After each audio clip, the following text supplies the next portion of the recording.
오색 깃발이 나부끼는 낙양성 사해무투장. 천여년이 넘는 무리민이 몰려든 경기장은 아침부터 북소리와 함성으로 귀가 멍할 지경이었다. 우투장 중앙 귀빈석으로 올라선 남궁년의 발걸음이 뚝 멈췄다. 가문의 소가주인 자신이 좌정해야 할 중앙 상석에는 본가를 비운 사이 실권을 쥐고 흔들던 반기의 둘째 넷째 장로가 모형세가의 소가주 모형이와 나란히 앉아 차를 마시고 있었다. 이게 무슨 짓입니까, 장로님들. 남궁년이 섯을 펄어녹음으로 일갈하며 섰다. 가문의 주인이 돌아왔거늘 어찌하여 경쟁 문파인 모용세가에 소가주와 상석을 나누고 계십니까? 둘째 장로 남궁학이 찻잔을 내려놓으며 헛기침을 뱉었다. 어흠, 소가주가 돌아왔는가. 험난한 하남길에서 고생이 많았네. 허나 지금 우리 남궁 가문의 금고가 바닥을 드러냈고 하남 상권이 흔들리는 판국이야. 모용세가에서 은화 10만 양을 융통해 주기로 하였으니 상섭을 내어주는 게 당연한 도리 아닌가. 상권을 융통받다니요. 남궁의 자존심을 돈 몇 푼에 팔아넘기셨단 말씀이십니까? 그때 화려한 금사 비단복을 입은 모용이가 부채를 딱 접으며 거만하게 끼어들었다. 돈 몇 푼이라니 남궁소저 섭섭한 소리를 하시는구려. 우리 모용세가는 두 가문의 영원한 화합을 원하오. 하여 이번 사회 비무대회를 통해 소저와 본인의 비무 혼약을 천하에 선포하기로 두 분 장로님과 합의를 마쳤소이다. 비무 혼약? 남궁련의 눈매가 날카롭게 굳어졌다. 내 혼인을 왜 모용공자께서 결정하십니까? 당치도 않은 소리 거두십시오. 와요. 모용이가 비웃음을 흘리며 대진표가 적힌 양피지를 내밀었다. 혼약이 싫다면 비무에서 이기면 그만 아니겠소. 단 소저가 패배한다면 남궁세가의 낙양 상권과 재련소는 전부 모용세가로 귀속될 것이오. 이미 장모님들의 도장이 찍힌 정식 비무 계약서요. 남궁년은 대진표를 확인하고 호흡을 멈췄다. 남궁세가 소속으로 출전할 무사의 대진 상대는 전부 모용세가가 고용한 서역의 외인 난인들과 흑도 무인들로 빽빽하게 짜여 있었다. 심지어 심판진조차 모용세가의 뇌물을 받는 것으로 소문난 하남 지역 파벌의 원로들이었다. 완벽하게 판이 기울어진 사디극이었다. 내가 비운 사이 가문의 뿌리마저 썩어 문드러졌구나. 이 늙은이들이 가문의 재산을 팔아넘기고 내 검까지 꺾으려 해. 남궁년이 상천검의 검집을 꽉 쥐었다. 떨리는 손끝에 짙은 패배감이 엄습하려던 그 찰나였다. 아이고, 모용공자님 목걸이가 참으로 훌륭하십니다. 비단의 금실이 아주 번쩍번쩍하네. 언제 올라왔는지 명운이 촐랑거리며 모용이 곁으로 다가가 옷자락을 툭툭 만져댔다. 모용이는 웬 흙먼지 묻은 도사가 감히 자신의 옷을 건드리자 혐오스러운 표정으로 옷을 털어냈다. 어디서 굴러먹던 거지. 도사놈이냐. 저리 비키지 못해? 에구, 죄송합니다. 제가 무당산에서 풀만 뜯다 보니 금실 구경을 처음 해서. 그나저나 공자님, 대진표 참으로 재미있게 짜셨네요. 명운이 반달 눈웃음을 지으며 남궁학 장로 쪽을 힐끗 보았다. 우리 장모님들은 얼굴색이 누렇게 뜬 걸 보니 요즘 쓴맛 나는 탕약 드십니까? 귀한 차에서 아주 시큼하고 떫은 마약 풀냄새가 나네. 남궁학 장로가 흠칫하며 찻잔을 소매 뒤로 감췄다. 혈연맹에서 내려준 마공 각성제를 몰래 다려 마시던 정곡을 찔린 탓이었다. 이 요망한 도사놈을 단장 끌어내라. 아이고, 제 발로 가겠습니다. 소저, 이따 뵙겠습니다. 명운이 실실 웃으며 관중석 뒤편으로 호다닥 사라졌다. 남궁년은 명운이 사라진 쪽을 보며 깊게 숨을 들이켰다. 명운의 가벼운 난입 한 번에 기빈석을 짓누르던 위압감이 씻은 듯이 사라져 있었다. 그녀는 모용이를 똑바로 보며 뚜렷한 어조로 선포했다. 좋습니다. 그 비무계약 남궁세가의 이름을 걸고 받아들이겠습니다. 대신 반칙이나 사술이 적발되는 즉시 모용세가의 간판을 내릴 각오를 하십시오. 같은 시각 무투장 관중석을 빠져나온 명우는 헐렁한 도포를 벗어 돌바닥 틈새에 말아넣었다. 그는 개방 홍계가 구해준 낡은 대장장이 앞치마를 두르고 숙검장을 얼굴에 대충 묻힌 뒤 무투장 지하에 자리한 모용새가 전용무기 재련소로 미끄러져 들어갔다. 망치질 소리와 쇳물이 끓는 열기로 가득한 지하 재련소. 어이, 새로운 보조. 거기 구석에 쌓인 상자 들고 이리 와. 모용새가의 하급무사가 소리치자 명호는 굽신거리며 나무 상자를 나르는 척 대장간 안쪽 깊숙한 곳으로 발을 옮겼다.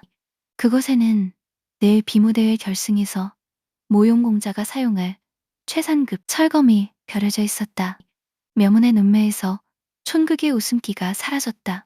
그의 맑은 안광이 검신을 투시하듯 샅샅이 훑었다. 검 손잡이 안쪽에 빈 공간이 있고 그 안에 털끝만하는 통이 숨겨져 있군. 손잡이를 쥐고 특정한 진력을 흘리면 상대의 손목 기혈로 무음 마비침이 발사되는 장치야. 사천당문, 계량형 사술. 그것뿐만이 아니었다. 검을 식히는 냉각수통 안에는 무인들의 혈맥을 폭주시키는 검붉은 약물 찌꺼기가 가라앉아 있었다. 모용세가의 무인들은 이 물에 씻은 검을 사용해 상대를 베는 순간 미세한 상처로도 폭주 약물을 침투시킬 작정이었다. 아주 지극정성으로 가지가지 하는구만. 명운이 혀를 차며 주변을 돌아보았다. 대장장이들이 밥을 먹으려 자리를 비운단 10초의 틈. 명운은 허리춤에서 조그만 나무 부스러기 몇 개를 꺼냈다. 그의 집신신은 발이 재련소 바닥을 소리 없이 차고 튀어올랐다.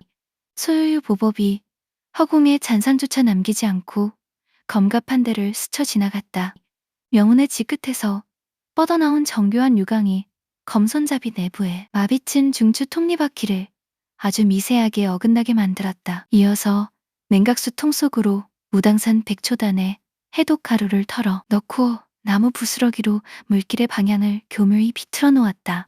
단 3호흡 만에 모용세가가 반년 동안 준비한 치명적인 반칙 기관들을 부품 하나 망가뜨리지 않고 자멸 스위치로 개조해 버린 것이다.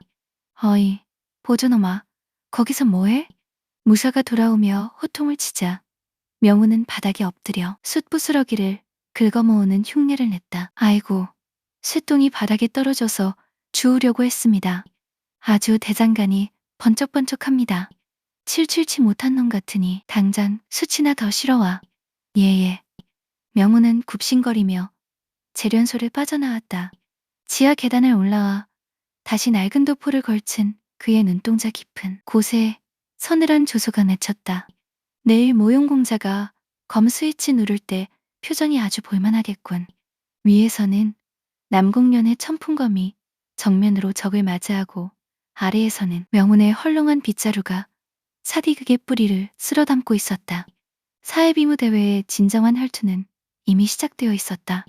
낙양성 사회무투장의 열기는 북소리와 함께 최고조로 끓어오르고 있었다. 승자, 모용세가 외인부대 흑도 고수, 철권 1호, 비무대 중앙에서 심판의 목소리가 쩌렁쩌렁 울릴 때마다 남궁세가 대기실의 공기는 얼음장처럼 차갑게 식어갔다. 참담한 결과였다. 남궁세가의 이름을 걸고 나선 가신 무사 5명이 단 10합도 버티지 못하고 연달아 뼈가 부러진 채 비무대 밖으로 떨어져 나갔다. 단순한 실력 차이가 아니었다. 상대 무사들의 안과는 기이하게 충혈되어 있었고 맞부딪히는 힘에는 사람의 근육을 초월한 짐승 같은 폭발력이 담겨 있었다. 저건 정상적인 내공의 발현이 아닙니다. 남궁련이 창천검을 꽉 쥔 채 굳은 얼굴로 중얼거렸다. 출전한 모용새가 책 낭인들의 호흡이 비정상적으로 가쁩니다. 공격을 맞고도 통증을 느끼지 못해요. 분명 금지된 사술이나 비약을 복용한 것입니다. 그러나 그녀 옆에 앉아있던 반기의 둘째 장로 남궁학은 오히려 혀를 쯧쯧하며 남궁련을 꾸짖었다. 어흠, 실력이 부족하여 패배한 것을 두고 어찌 비겁하게 남의 사술 탓을 하는가. 소가주가 가문을 비운 사이 가신들의 기간이 해이해진 탓이네. 이제 남은 건 소가주 자네뿐이야. 자네마저 지면 우리 남공세가는 모용세가의 속가로 전락하고만 해. 적과 내통하는 가문의 어른이 내뱉는 위선적인 질책. 남궁년의 가슴속에 깊은 분노와 고독감이 밀려왔다. 그때 대기실 문이 거칠게 열리며 금사 비단복을 차려입은 모용새가 소가주 모용이가 거만한 웃음을 흘리며 들어섰다. 그의 뒤에는 호위 무사들과 함께 찻쟁반을 든 아름다운 시녀가 따르고 있었다. 하하하, 남궁소저, 가신들의 꼴이 참으로 볼만하구려. 하남 제일검 가문이라는 명성이 무색하지 않소? 모용공자, 남의 대기실까지 찾아와 조롱을 늘어놓을 시간은 없을 텐데요. 남궁면이 서슬퍼런 눈빛으로 쏘아붙였다. 모용이는 부채를 척 펼치며 여유롭게 다가왔다. 그의 뱀같은 시선이 남궁면의 단아하고 차가운 자태를 끈적하게 훑어내렸다. 조롱이라니, 본인은 곧 나의 부인이 될 소저를 위로하러 온 것이오. 지금이라도 늦지 않았소. 험한 비무대에 올라 피를 흘리고 꼴사납게 무릎 꿇느니 지금 당장 혼약서에 도장을 찍으시오. 그리하면 본인이 너그럽게 남궁세가의 빚을 탕감해주고 소저를 안방마님으로 모시겠소이다. 당치도 않은 망발입니다. 제 검이 부러지기 전까지 남궁의 이름이 꺾이는 일은 없을 것입니다. 호호, 과연 얼음공주다운 도끼여. 좋은 검도 목이 타면 둔해지는 법. 내가 소저의 용기를 가상히 여겨 서역에서 들여온 귀한 청신차를 준비했으니 한 잔 들고 올라오시오. 모용이가 턱으로 신호하자 시녀가 옥으로 만든 찻잔을 남궁년의 탁자 앞에 공손히 내려놓았다. 맑은 향기가 피어오르는 차였으나 그 안에는 무인의 단전을 서서히 마비시키고 호흡을 흐트러뜨리는 마교 비전의 무향산 공독, 이 극소량 섞여 있었다. 은침으로 찔러도 변색되지 않고 오직 내공을 끌어올릴 때만 기혈을 꼬아버리는 지독한 사독이었다. 남궁년은 의심스러운 눈길로 찻잔을 보았지만 모용이와 남궁합 장로가 동시에 지켜보는 앞에서 무턱대고 거절한다면 예법에 어긋나 빌미를 잡힐 상황이었다. 바로 그 팽팽한 긴장의 순간, 아이고, 여기 바닥이 왜 이리 울퉁불퉁합니까? 대기실 구석, 쪼그려 앉아 벼루에 먹을 깔며 낡은 부채에 낙서를 하던 명운이 갑자기 붓을 든 채 엉덩이 춤을 추듯 비틀거리며 일어섰다. 그의 흐느적거리는 긴 다리가 묘하게 발이 꼬더니 모용이의 호위무사 발등을 꾹 밟고 엎어질 듯 탁자 쪽으로 쏠렸다. 우악, 사람 살려. 명운의 헐렁한 도포소매가 거칠게 탁자 위를 휩쓸었다. 먹물이 가득 묻은 거대한 붓결이 모용이의 금사 비단 앞자락에 새까만 먹칠을 해버렸고 그 요란한 몸짓 속에 탁자 위에 놓여 있던 옥찻잔이 덜그럭거리며 미끄러졌다. 이 요망한 거지 도사놈이 내 귀한 옷에 무슨 짓이냐. 모용이가 이성을 잃고 비명을 지르며 뒤로 펄쩍 뛰었다.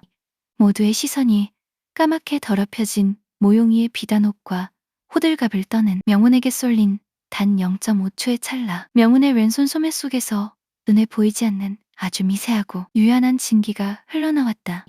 태극유술의 극에 유운 채물, 탁자 위에서 미끄러지던 상공독 찻잔과 명운이 미리 소매 안에 쥐고 있던 맑은 도기가 담긴 차잔이 소외도 없이 허공에서 위치를 맞바꾸었다.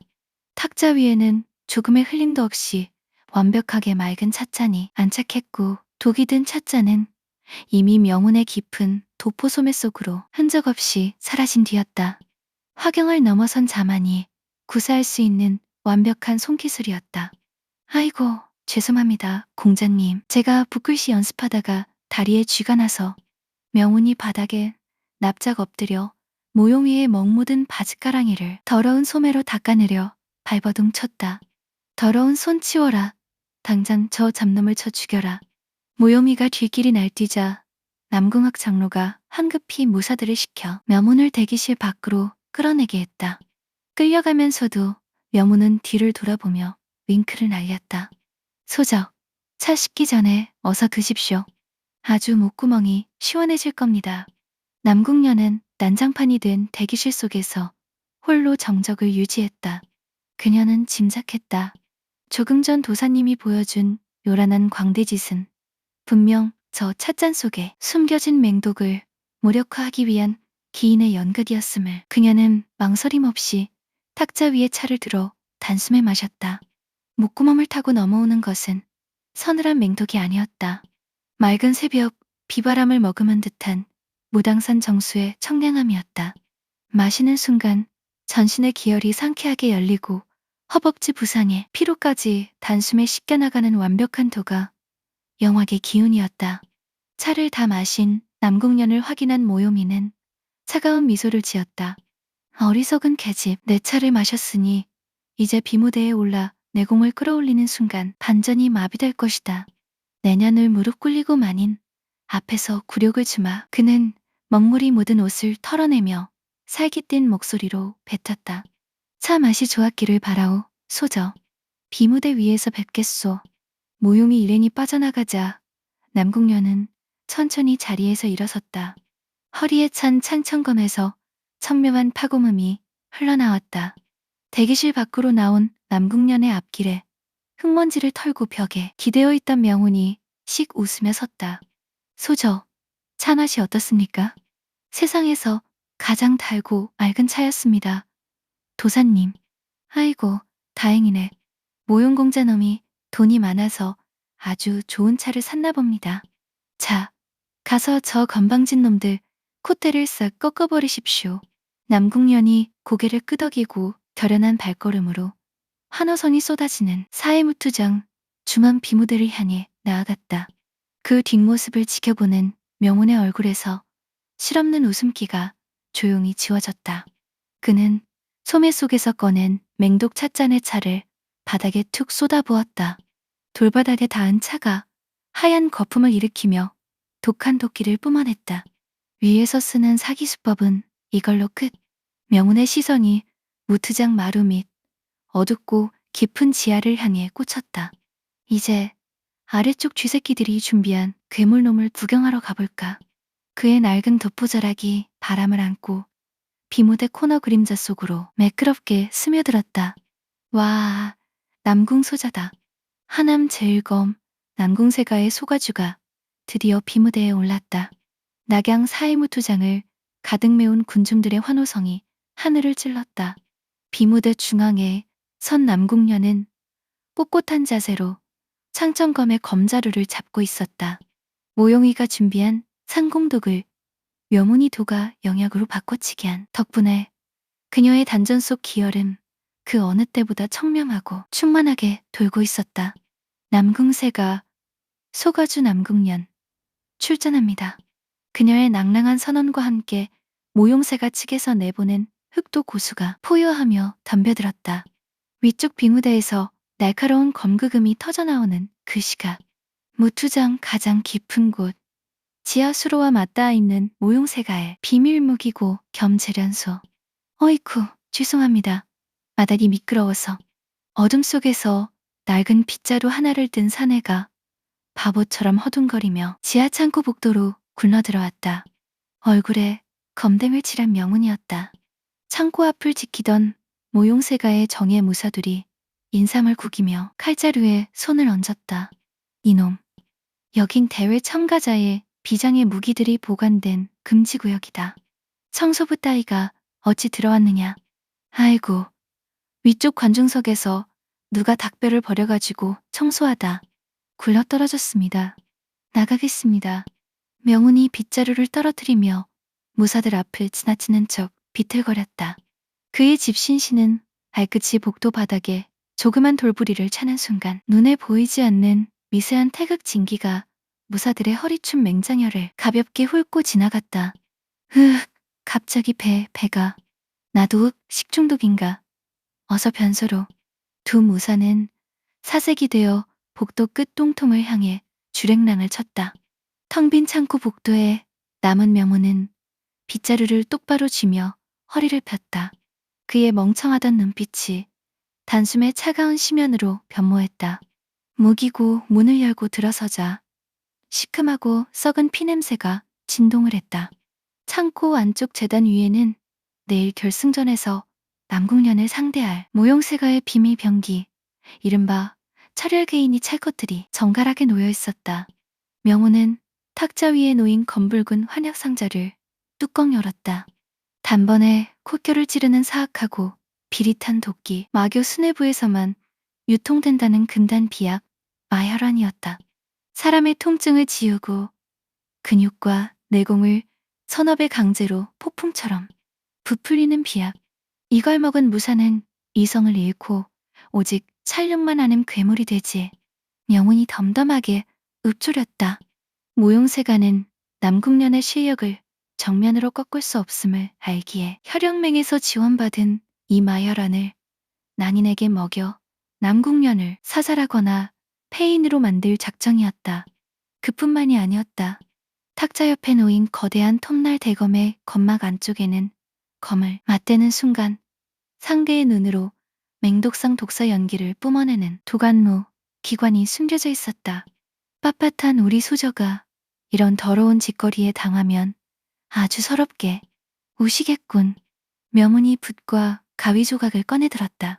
그의 손길은 바람처럼 정교하고 빨랐다. 먼저 마열한 상자에 담긴 약알들을 전부 꺼낸 명훈은 무당산 비전 약초 비술 중 하나인 천지수면산 가루를 약 표면에 아주 얇고 고르게 덧입혔다. 겉으로 보면 똑같은 검붉은 마요란이었으나 먹고 혈맥이 폭주하려는 순간 오히려 전신의 신경을 나른하게 풀어버리는 기막힌 수면제로 개조해버린 것이다. 이어 거대한 톱날 대검에 도관무 기관 속으로 직끝을 밀어넣었다. 기관을 작동시키는 용수철의 탄성을 반대로 꺾어놓은 명호는 도관무 연기통 안에 낙양성 주방에서 주워온 매운 겨자 가루와 고춧가루를 꽉꽉 채워 넣었다. 내일 상대편 무사가 검 부딪히고 기관을 쏘면 자기 눈구멍으로 고춧가루 폭탄을 맞겠지. 명훈이 만족스러운 듯 껄껄 웃었다. 위쪽 비무대에서 산대의 뼈를 꺾는 묵직한 환호 소리가 지진처럼 치아까지 울려 퍼졌다. 남궁세가 소가주 남궁련 본선 1회전 압승 심판의 선언 소리가 환기구 틈새를 타고 들려오자 명훈은 연장들을 챙겨 품에 넣고 다시 수검정을 문지른 청소부 가면을 썼다. 그때 창고 밖에서 무사들이 배를 움켜쥐고 돌아오는 기척이 났다. 누가 점심에 쉰 국수를 줬나?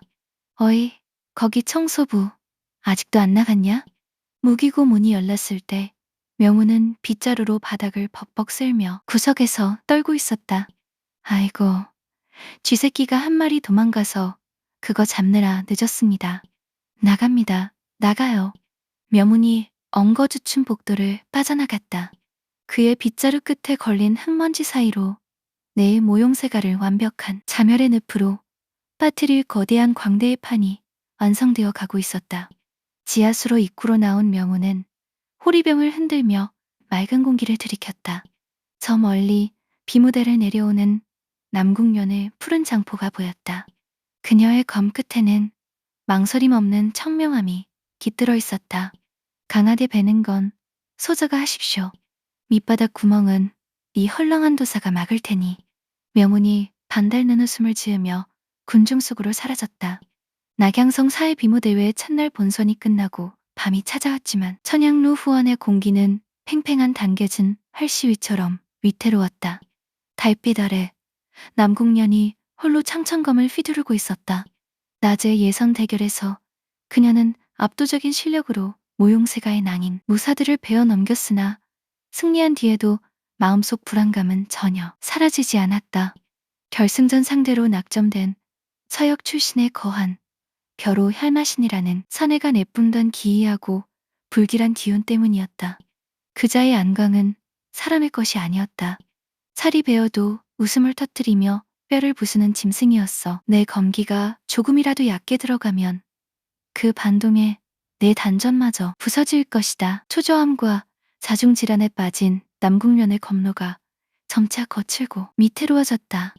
오직 직선과 파괴력에만 의존한 창천단신검의 강렬한 궤적. 하지만 그 단단함이 극에 달할수록 호흡이 꼬이고 어깨 근육이 딱딱하게 굳어갔다. 윽. 끝내 억지로 검기를 끌어올리던 남궁년이 가슴을 움켜쥐고 한쪽 무릎을 꿇었다. 검지 끝에 의지한 채 거친 숨을 내쉬는 그녀의 배곡 같은 이마에 고통스러운 식은땀이 맺혔다. 아이고 수저. 내일 비모에서 이기면 비단옷 사주신다더니 옷 사주기 싫어서 벌써 쓰러지는 척 하시는 겁니까? 어둠 속에서 나른한 어조와 함께 명운이 걸어 나왔다. 그의 손에는 갓 쪄낸 따뜻한 옥수수 2개가 들려 있었다. 남궁년은 숨을 고르며 고개를 저었다. 도사님, 놀리지 마십시오. 내일 만날 상대는 평범한 무인이 아닙니다. 통증도 느끼지 못하고 이성을 잃은 살육기계 같았습니다. 제 강검의 위력을 극한까지 끌어올리지 않으면 그 묵직한 힘을 정면으로 돌파할 수 없습니다. 에이, 돌파는 무슨. 왜 굳이 그 단단한 돌덩이에 계란을 던지려 하십니까? 명운이 옥수수 하나를 입에 톡 털어넣으며 남궁년 앞으로 다가왔다. 그는 바닥에 구르던 가느다란 버드나무 가지를 꺾어들고 남궁년의 굳어있는 어깨 위에 가볍게 툭 얹었다. 소저. 힘으로 상대를 꺾으려 하면 내 힘도 상대의 힘만큼 닦여나갑니다. 부러질 듯 단단한 칼은 망치에 부서지지만 흐르는 물을 뵐 수 있는 칼은 세상에 없습니다. 그 도가에 뜬구름 잡는 유의 이치는 이미 들었습니다. 하지만 거대한 쇠퇴가 쏟아지는데 어찌 물처럼 흘려보낸단 말입니까? 답답함을 이기지 못한 남궁년이 일어서며 창천검을 뻗었다. 그리 자신 있으시다면 또 그 나뭇가지로 제 검을 막아보십시오. 이번엔 결코 방심하지 않겠습니다. 남궁년의 전신 내공이 응축된 푸른 검관이 정원을 가리며 명운의 헐렁한 도포 앞자락을 맹렬히 파고들었다. 절정고수의 자존심을 건 헌신의 일격. 하지만 명운의 볕에 그을린 얼굴에서 반달 눈웃음이 부드럽게 지워지는 그 찰나 명운의 손에 쥐어진 버드나무가지가 허공에 아주 둥글고 고요한 원을 그렸다. 검과 나뭇가지가 마주친 순간 남궁년은 또다시 경악할 수밖에 없었다. 자신의 강렬한 검력이 쇳소리 하나 내지 못하고 젖은 물솜에 빨려 들어가듯 흩어지고 있었기 때문이다. 칼 끝에 힘을 빼십시오. 명운의 묵직한 음성이 남궁년의 귓가에 닿았다. 그와 동시에 명운의 왼손이 뻗어나와 남궁년의 굳은 오른쪽 손목을 가볍게 쥐었다. 앗! 명운의 따뜻한 손바닥이 손목 기혈을 덮자 남궁년의 단전 속에서 거칠게 요동치던 검기가 거짓말처럼 차분하게 가라앉았다. 명운은 그녀의 손목을 쥔 채 나뭇가지를 든 자신의 검로와 남궁년의 창천검을 동시에 유연한 궤적으로 이끌기 시작했다. 바람을 가르는 검소리가 사라졌다. 마치 정원의 밤안개를 젓는 듯한 부드러운 춤사위였다. 상대가 강한 힘으로 밀고 들어오면 맞서서 튕겨내려 하지 마십시오. 상대의 힘이 흘러오는 방향을 읽고 그 칼자루 끝의 허점을 향해 반척만 옆으로 비켜서서 흘려보내는 겁니다. 명운의 호흡이 남궁년의 목덜미 가까이에서 온화하게 부서졌다. 그리하면 상대의 파괴력은 텅 빈 허공을 찍게 되고 소조의 검은 아주 부드러운 바람처럼 꺾여서 적의 비어있는 목줄기를 스치게 됩니다. 유능제강, 부드러움이 가장 강한 철을 자르는 원리지요. 남궁년은 명운의 손길을 따라 검을 움직이며 전율했다. 자신의 손목을 감싼 명운의 체온과 그가 전해오는 태극의 맑은 흐름, 빳빳하게 각이 져있던 자신의 검로가 명운의 헐렁한 궤적과 융화되는 순간 상상조차 하지 못했던 날카롭고 경쾌한 가속력이 검신 전체를 감싸고 도는 것이 느껴졌다. 강을 버리니 비로소 진정한 강함이 뛰어나는 경지. 이건 느껴지십니까? 명운이 손을 떼며 한 걸음 물러섰다. 그의 얼굴에는 다시 특유의 실없는 웃음이 돌아와 있었다. 홀로 남은 남궁년이 맑아진 호흡으로 창천검을 가볍게 뻗었다. 허공에 피어난 푸른 검관이 더 이상 경직된 직선을 그리지 않았다. 물결처럼 부드럽게 휘어지면서도 정원의 거대한 바위 귀투미를 소리 하나 없이 두부 썰듯 베어 넘기는 압도적인 검강 초입의 궤적이었다. 훌륭합니다, 소저. 이제 내일 그 괴물놈이 덤벼들어도 손목 빌 일은 없겠군요. 명운이 박수를 치며 옥수수를 내밀었다. 남궁녀는 옥수수를 받아주고 경의와 따뜻함이 가득한 눈빛으로 명운을 묵묵히 응시했다. 도사님, 당신은 참으로 하늘이 남궁세가에 내려주신 기인이십니다. 에이, 기임은요. 그냥 옥수수 잘 찌는 동원도사죠. 남궁년이 옅게 미소 지으며 밤하늘을 올려다보았다. 결승전의 공포는 완전히 사라졌다. 그녀의 가슴 속에는 오직 명운이 가르쳐준 유연함의 이치와 절대 꺾이지 않을 진정한 검의 자부심만이 굳건히 자리 잡고 있었다. 그 다음날 아침 운명의 결승전이 열리는 사행우투장으로 향하는 일행의 발걸음은 가벼웠다. 하지만 무투장 대기실에 도착했을 때 남궁녀는 모용새가 측 대기실에서 걸어 나오는 결승전 상대 혈마신의 모습을 보고 눈매를 좁혔다.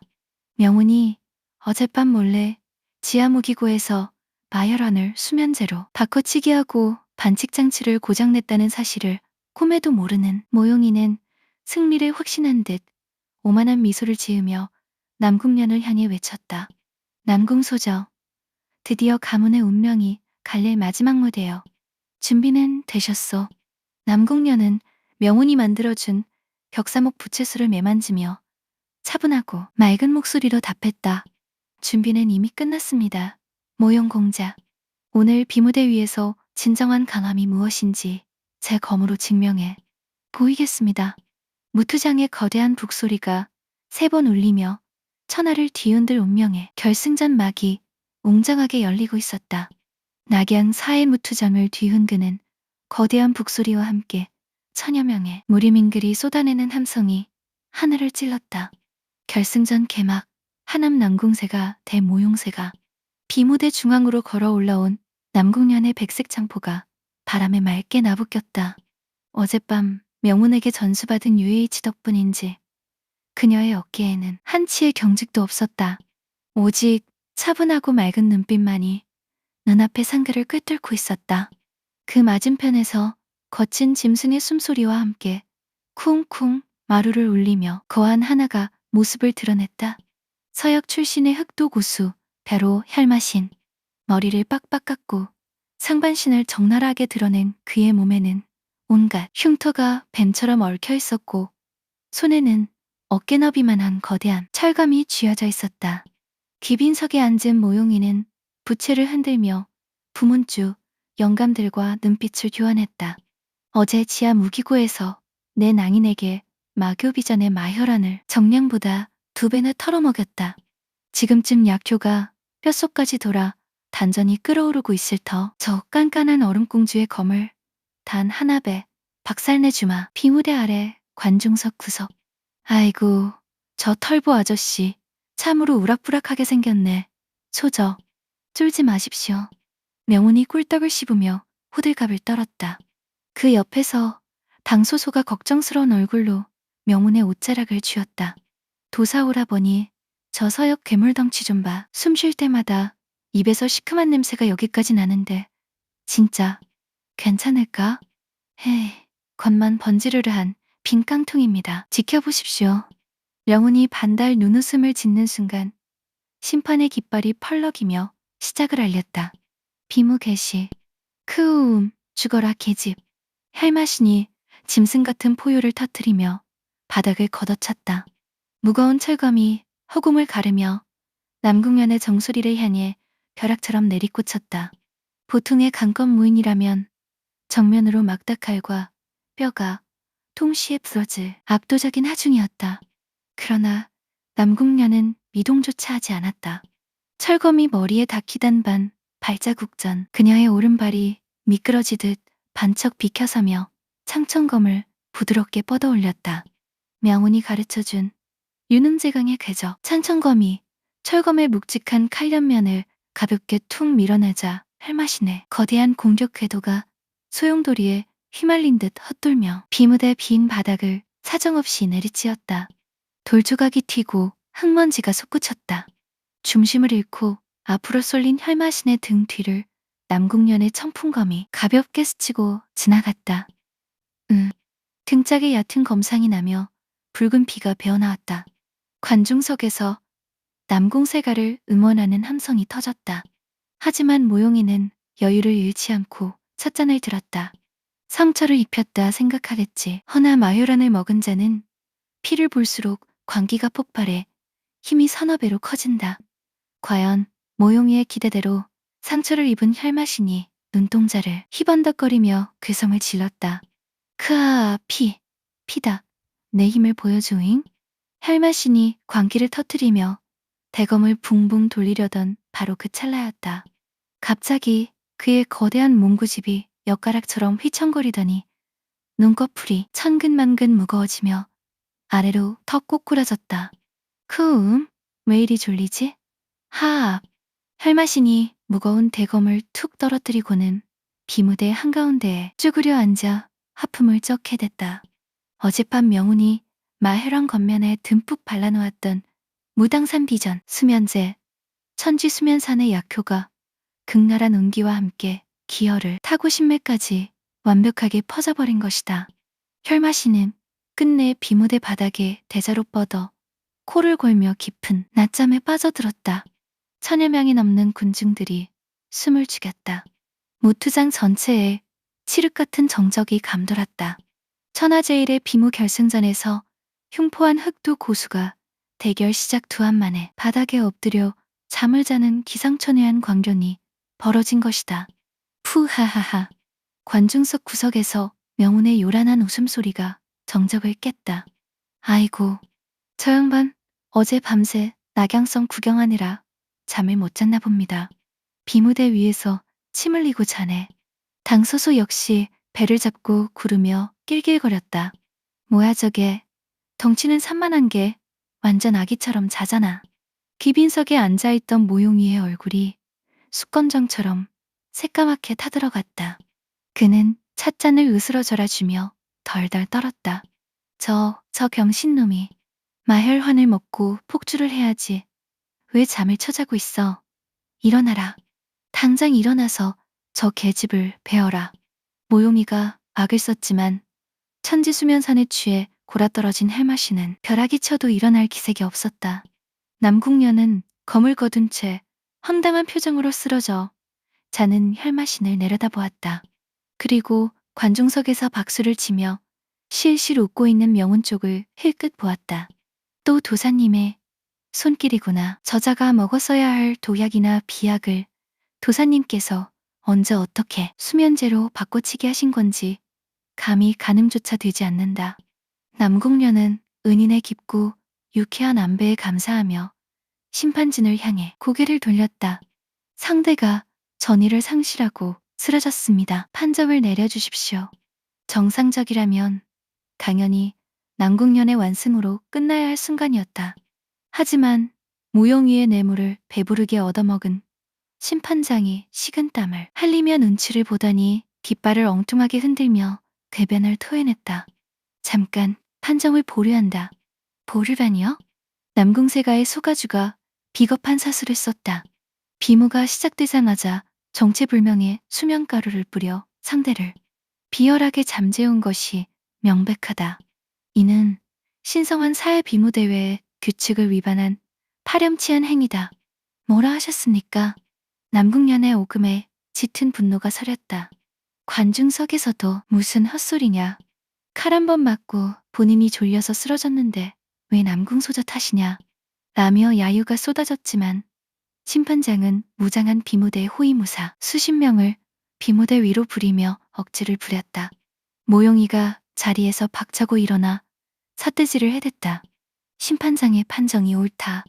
저 계집이 남궁의 이름을 더럽히고 비겁한 암수를 썼으니 실격이다. 호위무사들은 당장 저 반칙군 계집의 무장을 해제하고 포박하라. 비무대 위로 시퍼런 검창을 든 모용세가 측 사병과 호위무사 30명이 남궁년을 포위하며 좁혀왔다. 합법적인 비무를 가장한 사기극이 통하지 않자 끝내 대낮에 무투장을 난장판으로 만들어 남궁년을 사냥하려는 비열한 본색을 드러낸 것이다. 감히 남궁년이 차가운 분노를 터뜨리며 창천검을 3단으로 겨눴다. 어젯밤 얻은 깨달음으로 검강이 검 끝에서 맴돌기 시작했다. 바로 그때 비무대 및 관중석 틈새에서 낡은 대나무 빗자루 하나가 허공을 가르며 나라와 비무대 마루판 한가운데에 텅 꽂혔다. 빗자루 자루가 가볍게 흔들리는 사이 그 옆으로 구름 문양 도포를 펄럭이며 누군가 어기적 기어 올라왔다. 명운이었다. 아이고, 비무대 바닥에 아주 침이랑 똥물이 흥건하네. 청소하러 왔는데 왜 이리 칼찬 양반들이 많습니까? 명운이 빗자루를 뽑아들고 실실 웃으며 남궁년의 앞을 막아섰다. 비무장의 모든 시선이 그 헐렁한 도사에게 집중되는 순간 사회 비무대회에 새로운 장이 열리고 있었다.